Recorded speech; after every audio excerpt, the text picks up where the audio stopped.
I'm very honored to be introducing Dr. Horne to you today. She is a valued friend and colleague, and we've worked together on a number of projects. I'm hoping we can do still more in the future. Dr. Horne received her bachelor's degree from the University of Missouri at St. Louis in sociology, proceeded to earn a master's degree in urban affairs at St. Louis University, and then after that went on and to the public policy analysis and administration program and got her doctorate. She is one of these amazing people who is always doing about 1,000 things and doing them all very well.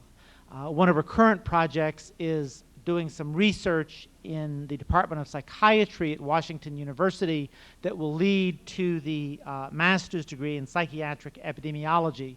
Her work focuses on problems with drug abuse and with AIDS and with the epidemiology of these disorders.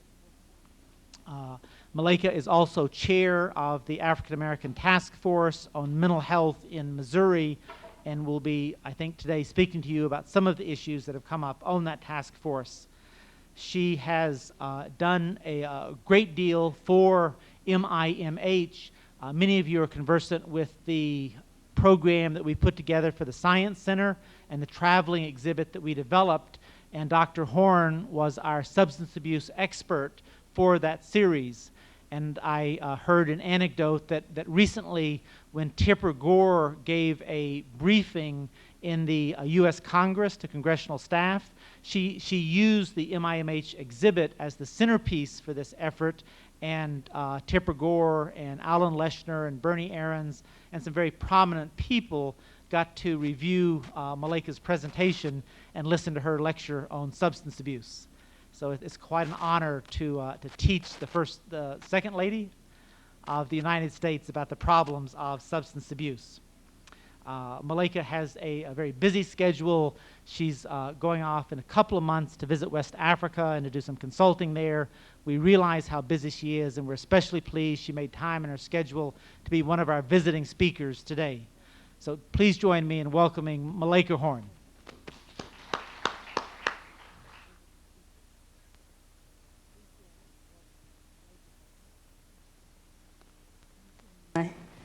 Speaker here, and thank you for that wonderful and gracious introduction. I'm very appreciative and honored to be here today, and to Dr. Wedding and the Planning Committee, the Missouri Institute on Mental Health staff, guests, and friends. Thank you again for the opportunity to address you at this 26th annual Visitor Speaking Series. I did not know this was the last one, so that's also interesting to note. As has been said, my name is Malaika Horne, and I was born and raised in St. Louis. And as we city dwellers like to say, I'm a product of the St. Louis Public Schools. In many respects, I am a child of an immigrant. Although my family goes back many generations in this country, my parents were born in Mississippi. They both fled that state, then known as one of the most racist in the country, to free themselves from the tyranny and the oppression of Jim Crow. They lived in a state that did not make them feel wanted or welcome. In fact, they were downright hostile. They settled in the North, or the Midwest, or whatever you call this region of the country. They settled here in the 1940s for economic opportunities. Although both of my parents are now deceased, I see now that they came from good peasant stock. They came here with the so-called immigrant mentality, a good work ethic, and a belief that conditions had to be better than what they had escaped from. Then the South in particular was similar to apartheid. Despite their struggles, their strong belief in education and deep faith in God produced 6 children, all who went to college, and 5 have advanced degrees. So this topic of diversity has been an abiding interest in me since childhood. It came from my parents, my mother in particular, who told us story after story of scraping just enough to get by and still not having enough.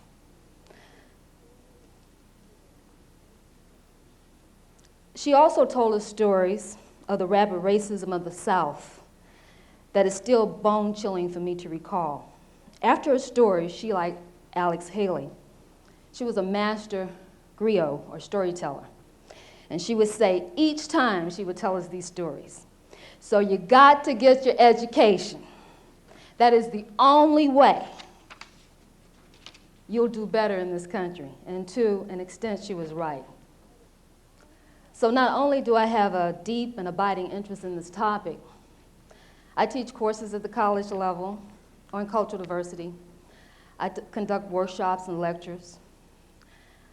I am chairman, as Dr. Wedding said, of the African American Task Force on Mental Health for the state of Missouri. And I've traveled extensively throughout the world, particular to emerging countries such as Kenya and Mexico and Guatemala and India and Turkey. And as Dr. Wedding also said, in a few weeks I'll be leaving for West Africa. For a year I lived in Europe, and so I've also traveled throughout Europe. The title of my talk is Unity and Diversity, Service Delivery in a Multi-Ethnic Milieu. Some aspects of this talk may be considered debatable, disputable, even controversial. In many ways, cultural diversity is a burgeoning field. Thus, there is much uncharted territories. The field, however, is growing by leaps and bounds, so the subject matter is frequently denizens of many domains and disciplines, from socio and ethno-history to medical research and public policy. So I would like for you to listen with an open and receptive mind, as well as concentrate and contemplate the various and sundry issues and themes that will emerge and be discussed and outlined. Also keep this in mind as a small quote that I heard recently. If in the last few years you haven't discarded a major opinion or acquired a new one, check your pulse. You may be dead. Seriously, though, this topic can be called by several names. It can be called cultural sensitivity, but also cultural diversity, multiculturalism, or pluralism. In essence, they mean about the same. And I'll get into some definitions later, particularly as it applies to service delivery. But my point here is that the concept of cultural diversity most likely requires a change in view by taking a fresh look at belief systems and ways of relating to people. In fact, that last point is the most important, ways of relating to people. W.E.B. Du Bois noted African-American sociologists view pluralism as the destruction of the concept of race, which confers inferiority on one race and superiority on another. In its place, he wanted a culturally pluralistic society in which races were conserved, and each race was in a position to make its unique contribution to society without impediments. This is the most appropriate definition that I've run across. And Du Bois, one of the founders of the NAACP, conceptualized this well over 60 years ago. But first, what is the reason for this topic now taking center stage as we move into the next millennium or into the year 2000? In fact, Du Bois said that the question that will dominate the 21st century will be the race question. There is upon us a new world order, as former President Bush used to say. Within just a few years, we've seen a number of historical events. The end of the Cold War, with capitalism triumphing over communism. In the 1960s and 70s, we witnessed the end of colonialism and imperialism and the independence of most of the countries in Africa, the last to win independence in the world. Palestinians recently reached a self-rule accord. And just recently, we have witnessed the defeat of apartheid in South Africa, where a racist minority regime held the black majority in servitude for over 300 years. Geopolitical struggles for the last 40 years seem to be ending as we close out the 20th century. Countries that were once called Third World were relabeled developing and are now called emerging. Not only emerging, but emerging financial markets. These nations are competing more and more in international markets. Take, for example, Mexico, whose BOSA index is now being closely followed by American and European economists and financial analysts. NAFTA, GATT, APEC are what our world leaders are grappling over nowadays. Trade wars have replaced world wars. Government debt, unearned income, overseas investments, domestic economic polarization, and social stratification are the top agenda items of the day. So what am I saying here? Because of the rapid changes in economic and political hegemony, there is an increased focus on economics and a decreased focus on racial stratification. At the recent economic conference in Detroit, the Group of Seven represents the world's 7 richest industrial countries in the world. They are the US, Japan, Germany, France, Britain, Canada, and Italy.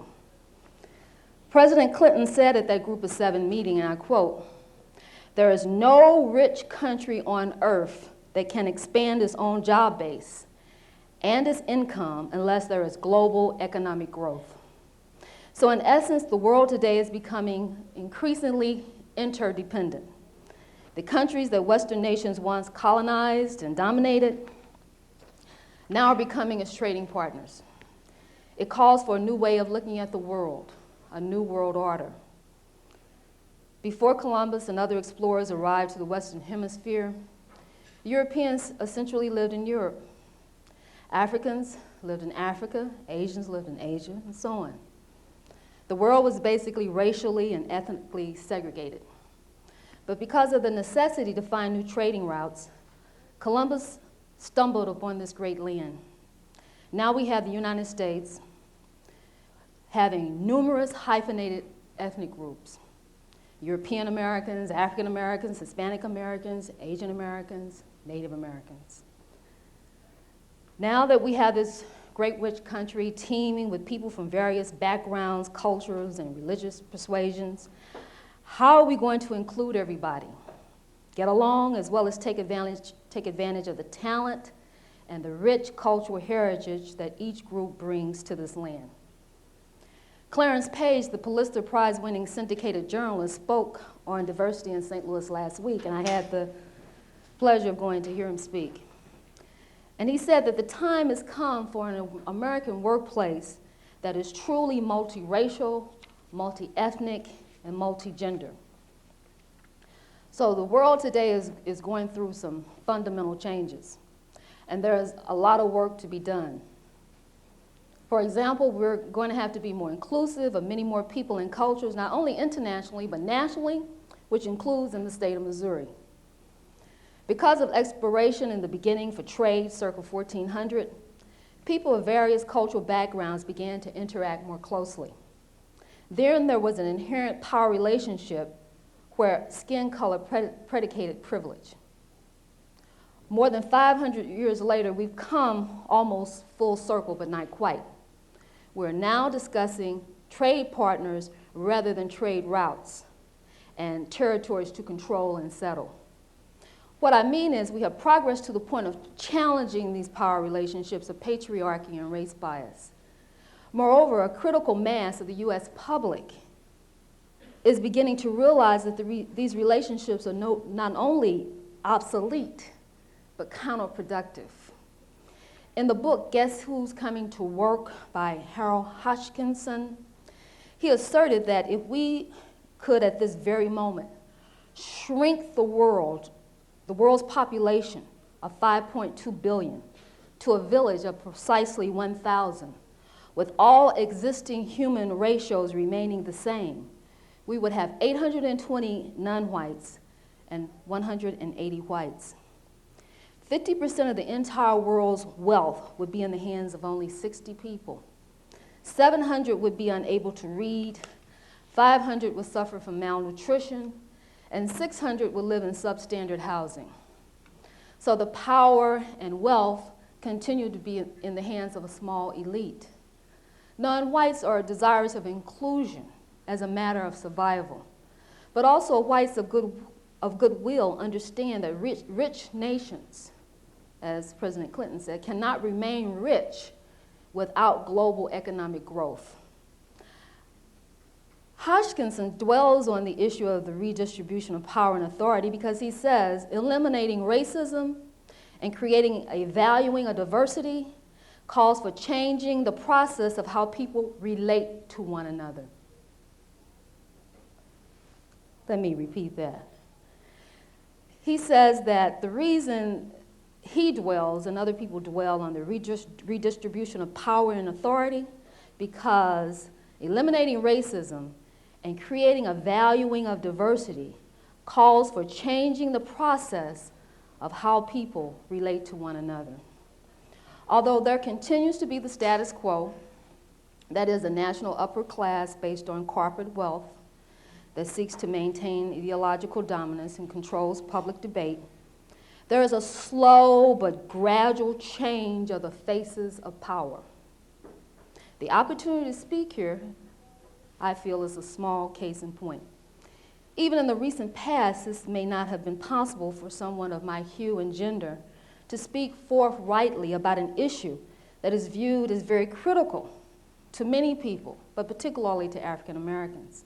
I therefore applaud the Institute for having the foresight, the grit, and the sensitivity to invite me here to speak today.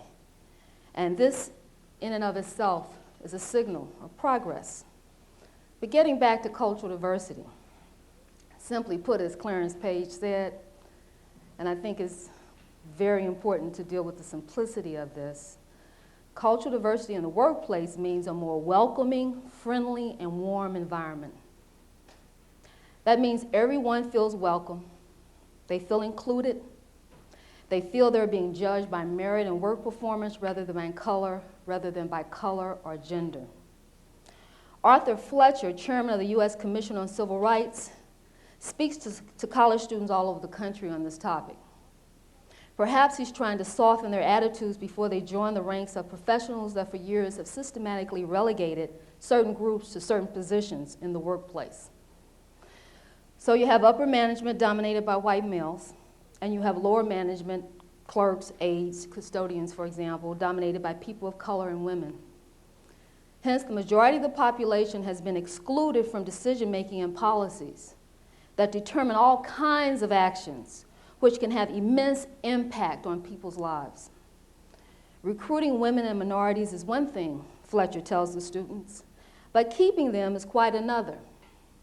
He goes on to say that the Reagan decade was a disaster for making sure ethnics of color and women played on an equal opportunity playing field. Reagan gave companies the idea, he says, that this 20-year experiment with equal opportunity had run its course. They were home free. They could stop spending to promote equality. Reagan described himself as colorblind, which transferred over to how he saw the country as also being colorblind, and he believed that the problem of equality had been solved. Fletcher and others contend that there are still many biases in the workplace, not only with women and ethnics of color, but with other disadvantaged groups, such as the physically challenged, older Americans, gays. So what should companies and institutions, such as the Department of Mental Health, do to create a workplace more reflective of the surrounding population? This is what Fletcher says, and I quote, "Create an environment where it's clear to everyone, including the blacks and the women, that discrimination is simply not tolerated. That means that chief executives have to send a signal to their own people that they mean business about equal opportunity. They have to regularly review retention figures and recruitment figures. They have to ask what people who leave have to say at their exit interviews. Maybe they should even hire consultants to find out why people are leaving and what would make them stay. When the CEO makes it clear he or she cares about this, it will filter down the line." He also asserted that upper management should make certain that every supervisor and manager holds each of his or her employees accountable for meeting the same kind of non-flexible quality assurance and quality control standards that they've started applying to products and customer service. When the issue stops being what people think of the white man or the black woman, but which employees consistently meet standards, then chances are pretty good that the best minorities and women will stay. Or put it another way, as I recently heard, it appears that a simple hint that a worker is likely to perform well or poorly can be sufficient enough to bring forth differential changes in the supervisor. So the perception of supervisors is very influential on the behavior of the staff and others. They are key to creating a more positive environment and a more culturally sensitive environment. Supervisors must be held to standards that promote not only fairness in evaluating staff, but management should make sure that the workplace is not hostile to a multicultural milieu. Therefore, cultural diversity also means diversity of the power structure, or diversity of upper and middle management. Our job in mental health is further compounded by myths and prejudices that surround mental health. So we can least afford the added problems of stifling 66% of the workplace. The U.S., if you include white women and ethnics of color, represents 66% of the population. White males are reportedly the slowest growing group in the workplace, and women and ethnics of color are the fastest growing group, particularly in the healthcare industry. Some specialists in the field refer to it as a talent drain or a brain drain. In other words, there tends to be an ignoring and or a lack of knowledge of talent possessed by women and ethnics of color. Because this talent either goes untapped, or as Civil Rights Commissioner Fletcher asserts that we lack the will or the capacity to recruit and retain talent of certain ethnic groups and women, particularly in upper and middle management, we are putting our organizations at risk of becoming less efficient.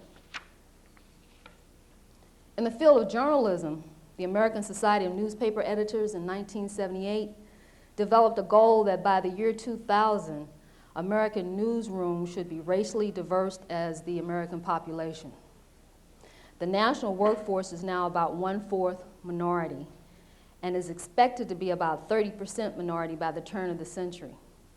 However, in 1978, only 4% of newsrooms were staffed by people of color, and that includes all the different ethnics of color: African American, Asian American, Hispanic Americans, Native Americans. Only 4% were staffed by people of color in those newsrooms. In 1994, that figure is still woefully inadequate, only a little more than 10%. The editors reported recently that it now looks like they will not meet their goal. This is a concern for many reasons, but for many African Americans and black journalists, I attended recently a regional conference they had here because journalism is my avocation. They realized that much of the insensitivity and negative stereotyping of ethnic news coverage comes from the slow hiring of non-white journalists. The African American Task Force on Mental Health, of which I am chair, likewise believes that while 25% of the clients served by DMH are African Americans, less than 10% of the department's professionals are African Americans. To better serve and reflect the population, we believe that at least 25% of DMH professionals should be African Americans. In an increasingly competitive healthcare market, race and sex discrimination is taking its toll and having an adverse financial impact on hospitals and institutions. At the Texas Medical Center, the nation's largest healthcare complex in downtown Houston, the medical center is more and more controlled by business alliances, the companies that cover the insurance or pay the bills. Control of the medical center has been slipping from the hands of the physicians and the managers to the stubbier, more cost-conscious hands of the CEOs. Patients are being steered to the best hospitals for treatment. The hospitals for the highest survival rate for, say, surgery and the ability to meet the alliance's prices would get the business. The others would not and might see their departments wither away. Again, the top agenda item in business is economics, and increasing pressure is being put on hospitals to eliminate any practice that interferes with that goal. As queried in a recent issue of Psychiatric Times, healthcare reform is now here, so what do? The article goes on to say that although many are hardened by the prospect of non-discriminatory mental health benefits by the year 2001, most advocates for the mentally ill are still disappointed with President Clinton's proposed timetable for implementation. In other words, mental health benefits are not given the non-discriminatory coverage that supporters have been advocating. Supporters are arguing that mental illness can be treated economically, with outcomes often better than those achieved for certain other serious physical illnesses. As the saying goes, mental illness can cause poverty, and poverty can cause mental illness. If mental illness is effectively treated, then everyone stands to win. We have a less strain on the social welfare system. We have more people contributing to the tax rolls, more people taking care of their families, and positive participation and citizenship in the communities. It then becomes more paramount than ever to understand that all measures must be taken to contain costs, give efficient services, and open up the system so that all aspects of the healthcare industry, including mental health, will compete at levels that will engender the trust of lawmakers, business people, and the voters who are our recipients of services. In a paper titled Psychiatric Deinstitutionalization and Its Cultural Insensitivity, Consequences and Recommendations for the Future, Deborah Deese Nesmith and colleagues examined the lack of consideration of cultural sensitivity in the process of psychiatric deinstitutionalization, which she said did not give adequate attention at a time when a large number of patients in the Ohio psychiatric institutions were minorities. In 1955, there were more than 500,000 patients in state hospitals throughout the country. Today there are fewer than 150,000. Much of this decrease, she notes, is attributed to deinstitutionalization. Dr. Deese Nesmith said, the system of psychiatric institutionalization, which was criticized for being inhumane and demoralizing, was replaced by a system that disregarded the diversity of the population it served and the implications of providing services. Historically, blacks had limited services and few options, so they relied heavily on public psychiatry or public psychiatric institutions for mental health care. Community support systems were not as available to the majority of the black mentally ill. And as the African American community tends to be one of the most economically vulnerable, services have drastically diminished. In other words, there was little to no safety net for these patients when they were released from institutions to their communities. Nesmith asserts that for the chronically mentally ill minority patient, the public psychiatric institutions were often asylums and provided refuge and protection. Many blacks therefore feared deinstitutionalization and the impact of homelessness, incarceration by the criminal justice system, and disclosure in the community, all of which came to pass. She continued, given that the unemployment rate is the highest among minority males, minority mentally ill men are at great risk of not having basic necessities. Many also speculate that there is an overrepresentation of ethnic and racial minorities who are mentally ill. Another lack of sensitivity to the policy of deinstitutionalization is the racial bigotry, she says, in many communities, objecting to the presence of blacks regardless of income, level of education, or social skills. Deese Nesmith said that therefore it seems naive for mental health professionals to assume that black patients can be properly housed outside the black community without resistance.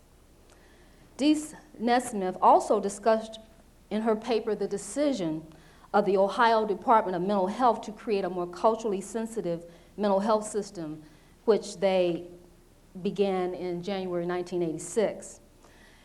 In that year, the Ohio State Department of Mental Health organized a statewide minority concerns committee composed of primary and secondary users of public mental health services.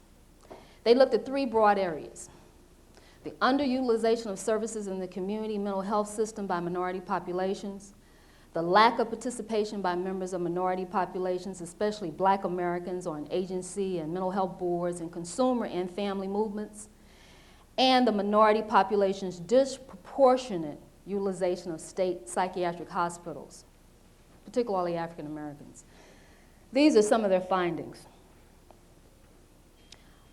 Black admissions to state psychiatric hospitals were 3 times greater than their representation in the state population, 3 times greater. Inpatient Blacks and Hispanics were diagnosed as severely mentally ill at greater rates than whites. And the cultural insensitivity of mental health professionals discouraged minorities from using outpatient services. These were some of their recommendations. In training and recruitment, recruit and hire more minority and bilingual staff at all levels. Inform and sensitize hospitals, community mental health boards, and agencies about the large number of Blacks who receive the most severe diagnoses. In community relations and public education, hold public forums. And in planning, encourage contact and support minority participation in designing and conducting research. Other experts on the subject strongly believe that race and culture have implications in services rendered. Both can pose as a barrier to healthcare delivery. So I applaud the Ohio Department of Mental Health for their bold and progressive moves toward cultural diversity. Recently, and Dr. Wedding said he's going to be involved with this, the African American Task Force on Mental Health was informed by Dr. Keith Schaefer, the DMH director, that he and his staff are also beginning to examine many of these issues of the mental health institutions throughout the state. And this is very encouraging. And we look forward to not only the findings of this study or this examination, and also the recommendations, but moreover, we hope that it's going to have a strong implementation and evaluation component. In many parts of the country, health institutions have been integrated for less than 30 years. Segregated hospitals or hospitals with segregated units were generally understaffed, lacking resources, and devalued.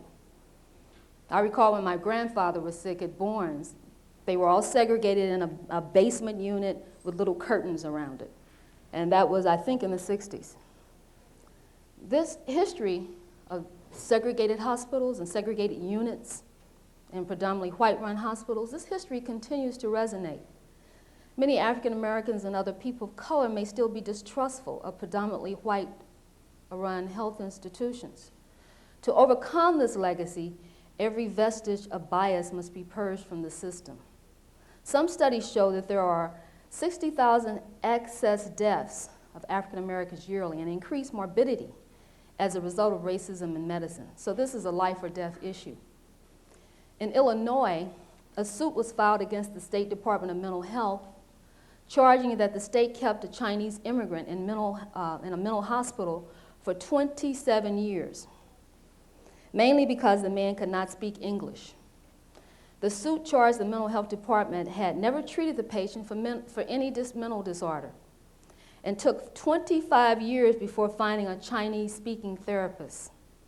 The doctors conceded that they could not give the immigrant a mental exam because he spoke little English, but they diagnosed him anyway as psychotic. One of the leading specialists in the field, Stanley Sue, he's one of my favorite in this area of cultural diversity. Stanley Sue expressed concerns over the dilemmas of ethnic mental health at a recent lecture at the University of Southern California. And Sue is a professor of psychology at UCLA and is the director of the National Research Center on Asian American Mental Health, which currently is conducting studies of ethnic mental health services provided to 600,000 clients in Los Angeles County. Known as a pioneer in the field, Dr. Sue began raising questions about ethnic mental health services in the 1970s, asserting they were essentially ineffective. Since the majority of ethnic clients were likely to see white clinicians, he said, and since the therapists were unfamiliar with the cultural values and backgrounds of various ethnic groups, it seemed reasonable to assume that under such circumstances, effective assessment procedures and effective psychotherapy would be difficult. USC researchers found that ethnic clients were more likely than white clients to be assigned to minimal supportive psychotherapy than individual group therapy. Additionally, a significant proportion of African American clients felt that white therapists were prejudiced against them. Sue and colleagues conducted an outcome study of 14,000 clients at 17 community mental health centers in Seattle. They found evidence that ethnic clients were not responding to services.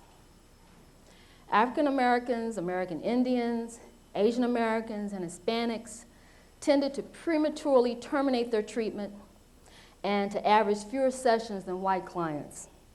The significant differences in premature termination persisted even after controlling for variables such as client social class, age, gender, marital status, and referral source.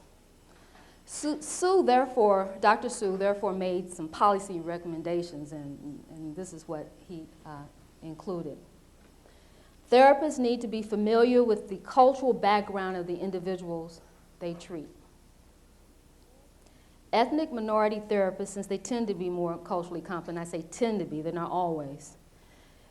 Ethnic minority therapists need to be recruited and hired. Thirdly, parallel or ethnic-specific programs need to be developed in communities where there are large numbers of ethnics. And fourthly, new therapies and delivery systems need to be created. In California, which has a much more culturally diverse population, as you know, than Missouri, hospitals are hiring more bilingual and bicultural personnel. Notices and signs are in ethnic languages, and foods are served common to specific cultures. Sue said that the San Francisco General Hospital has both an Asian ward and an Hispanic ward. On the Asian ward, there are therapists who have the capacity to treat patients speaking any one of 15 languages. Also, there are videotape programs in different languages. In my view, as well as in Dr. Sue's opinion, a mental health provider does not have to be of the same ethnic group to be culturally competent.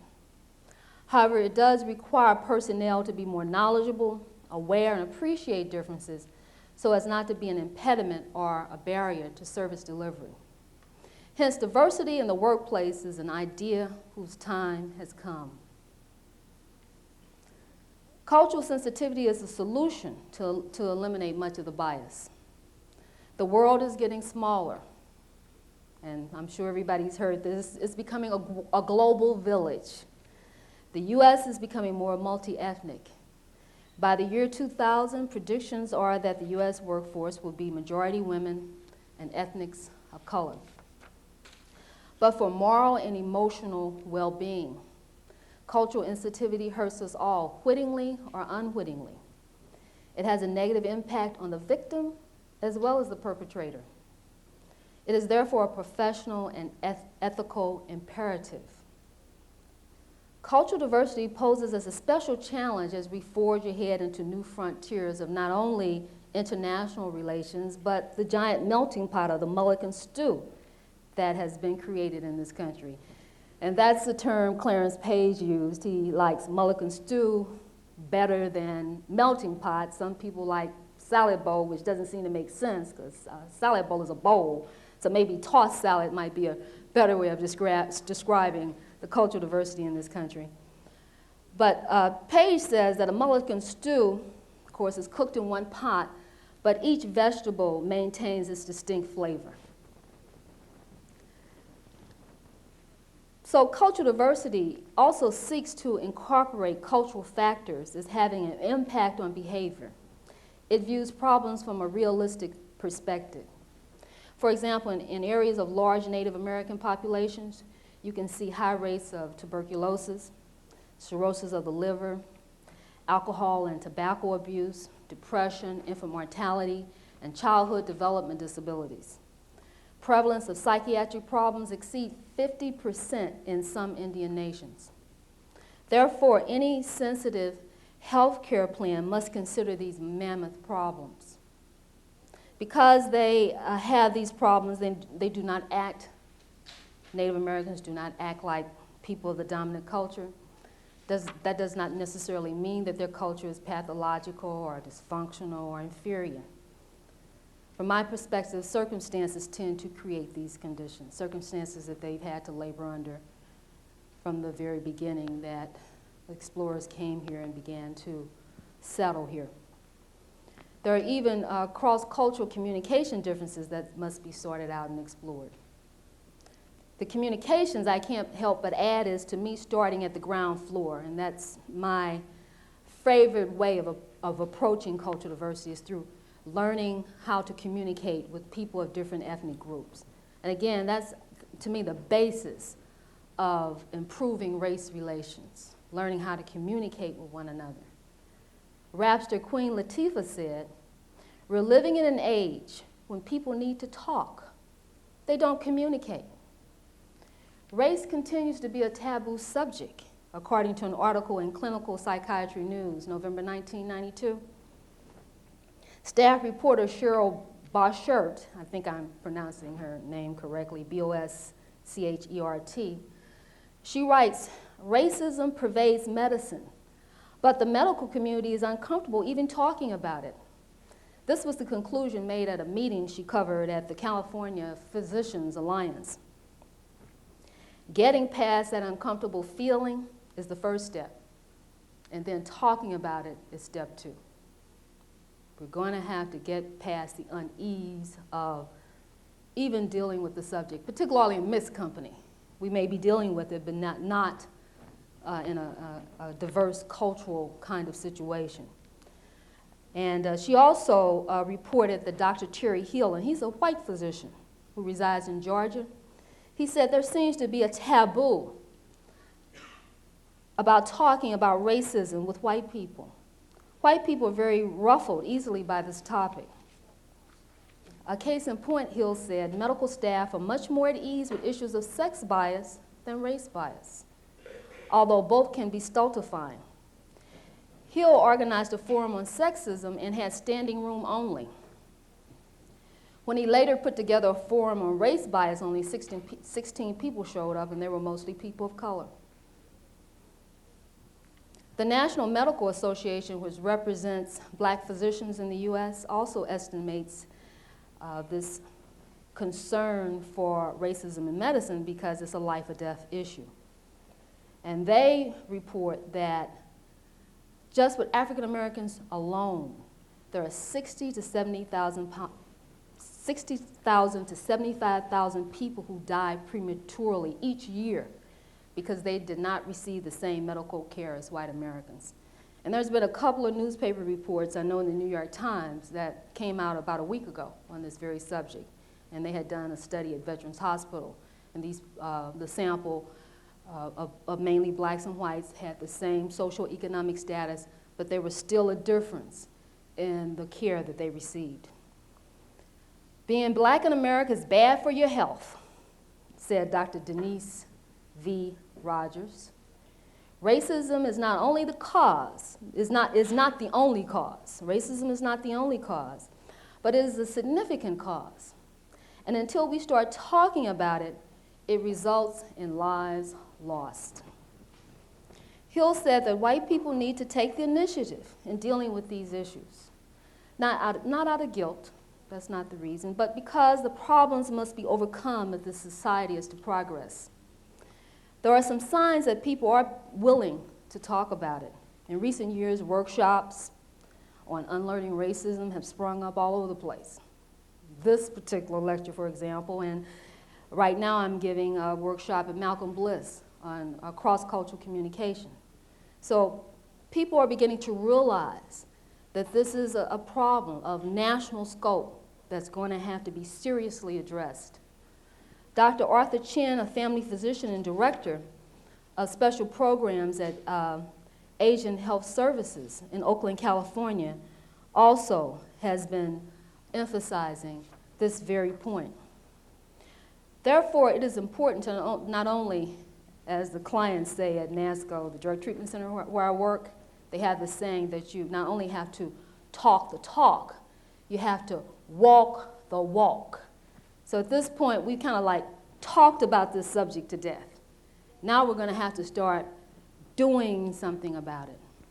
Or as Patrice Lumumba, the father of Zaire, in his eminent wisdom said, "It's quite easy to shout slogans, to sign manifestos, but it is a quite different matter to build, manage, spend days and nights seeking the solution to problems." The New World Order commands rapid adaptability. It means a rethinking of many age-old beliefs and a shedding of many of these beliefs that we have long accepted as truth. Until there is a purposeful resolve to change, and that action is habitualized and repeated purposeful action. Until we do that, walking the walk, then cultural diversity will remain abstract. It will be a dream deferred. But time waits for no one.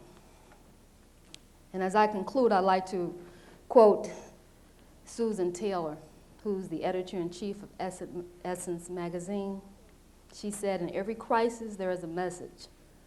Crises are nature's way of forcing change, breaking down old structures, shaking loose negative habits so that something new and better can take place." Thank you.